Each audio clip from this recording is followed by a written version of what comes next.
Почитувани граѓани, како и во многу наврати, така и на 21. јануари 2013 година, на шверцарски начин, по барање, но тајно барање на Никола Груевски, двајца пратеници, Александар Николовски и Илија Китановски, предлагаат дополна на законот за влада, со кој што наместо до тогашните 1 година обезбедување возач и возило за премиерите, Никола Груевски треба да добие 10 години, бидејќи по денешни некакви математики 10 години е на власт. Па сега замислете си, денес е 2016 година, ако овој закон остане на сила, Никола Груевски до 2026 година треба да се вози со службено возило, треба да му се плаќа бензин, треба да му се сервисира и регистрира возилото, треба да има возач и треба да има 6 обезбедувачи. Но да подсетам кога се случува овој настан. Овој настан се случува на 21. јануари 2013 година, што е неполни 1 месец по невидениот настан во историјата на Република Македонија, а тоа е во ова собрание на Република Македонија, надвор од сите закони и прописи, да влезе полиција по наредба на Никола Груевски и со согласност на поранешната министерка Гордана Јанкуловска, да ги истера насила новинарите од галеријата и насила да ги изфрли пратениците на тогашната опозиција.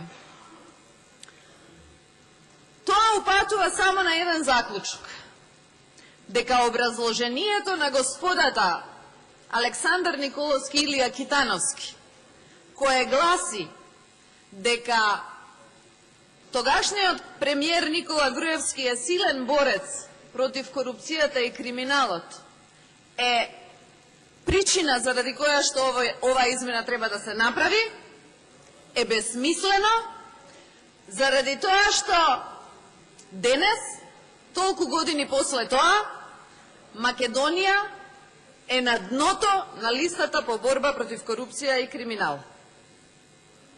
Што значи дека ова се крајно неумесни аргументи и потврдува дека сите премиери досега воделе битки кои што биле поуспешни од битката што ја води Никола Груевски против криминал и корупција. Мене денес не ми е јасна оваа возбуда што постои кај пратениците од ВМРО ДПМНЕ, што се јавуваат толку многу загрижени во репликите на претходните дискутанти против оваа одредба, заради тоа што ако се убедени дека 100 години ќе владее Никола Груевски, стварно не знам зошто се загрижени, колку обезбедување ќе има по завршувањето на неговото владење. Дури ме запрепастува фактот како се они толку многу уплашени од тоа како ќе живее по завршувањето на мандатот Никола Груевски, кога тој самиот постојано во своите настапи се повикува на народот и она што е за очекување е дека нема да го тепа народот, него цвекиња ќе му фрла каде што ќе гази по патот. Ама изгледа работите не стојат така. Заради тоа што тој Никола Груевски, кој што бара за себе да потроши 1 милион евра за собственото обезбедување по завршувањето на неговиот мандат, заради тоа што 7 луѓе со по 1000 евра плата во бруто и со смени и со дежурства месечно, за 10 години со се возилото, регистрациите и сервисите се 1 милион евра, е истиот тој Никола Груевски кој што пред неколку месеци беше фатен со плацевите на водно, со провизиите, со сметките на Белизе и така натаму.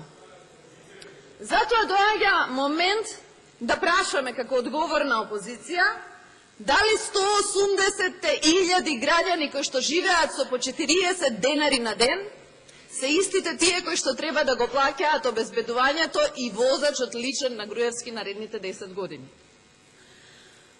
Но, ред е исто така да се прашаме и да видиме зошто Никола Груевски е заплашен и да подсетиме дека оваа одлука не подразбира само 6 луѓе и возач и возило, туку подразбира дека тој самиот лично треба да ги одбере луѓето кои што ќе го чуваат.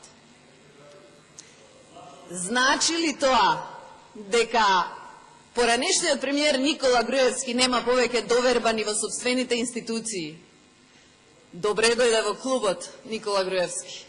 До овој ден денес само опозицијата не веруваше во институциите на Република Македонија и тврдеше дека тоа се партизирани институции во кои што има завладеано мафијата. Но денеска Никола Груевски лично низ овој пример потврдува дека тоа не се институции во кои што и тој самиот има доверба. Затоа се поставува прашањето од кого се плаши Никола Груевски? Од Паско Кузман? Од Љубе Бошковски? Се плаши ли од мајката на Тамара? Се плаши ли од сопругот на родилката и бебето кој што почина во Гевгелиската болница? Се плаши ли од тепаните пратеници на 24 декември 2012 година? Се плаши ли од излажаните стечајци? Се плаши ли од изманипулираните професионални војници?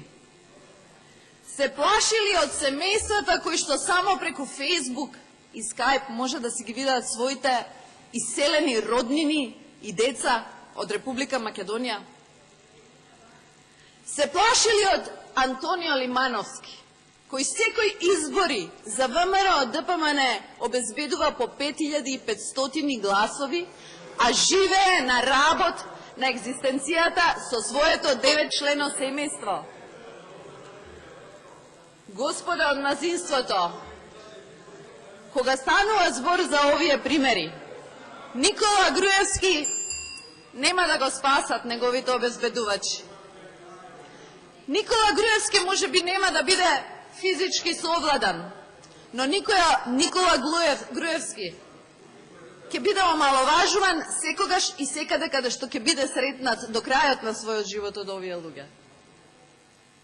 Не мора да станува збор за физичко насилство, заради тоа што тоа е она што ВМРО ДПМН може само да си го замисли како идеја. Постојат пострашни навреди и постојат пострашни реакции за делата кои што некој ги чинел во своето минато. Станува исто така отворено прашањето е со што ќе се бави Никола Груевски и каде се може да се најде после овие отворени процеси и сомнежи за криминал. Може би човекот сам ќе се обезбеди чувари, ама во една друга институција. Може би нема да мора собранието на Република Македонија од буџетот на граѓаните да определува средства за тоа. Но едно е евидентно. Се потврдува теоријата на ВМРО ДПМН дека Никола Груевски треба да се плаши од своите, што е искажано преку паролата "Каменот од блиску доаѓа". Затоа не верувам дека обезбедувачите ќе завршат работата, но "Каменот од блиску доаѓа" не е само парола на ВМРО ДПМН.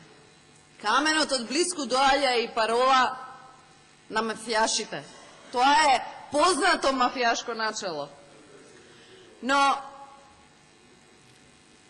луѓето ќе останат и натаму незадоволни од тоа што ќе мора тие да го финансираат неговото чување. А тоа ќе бидат истите оние луѓе кои што биле спремни до гроба да го бранат Никола Груевски.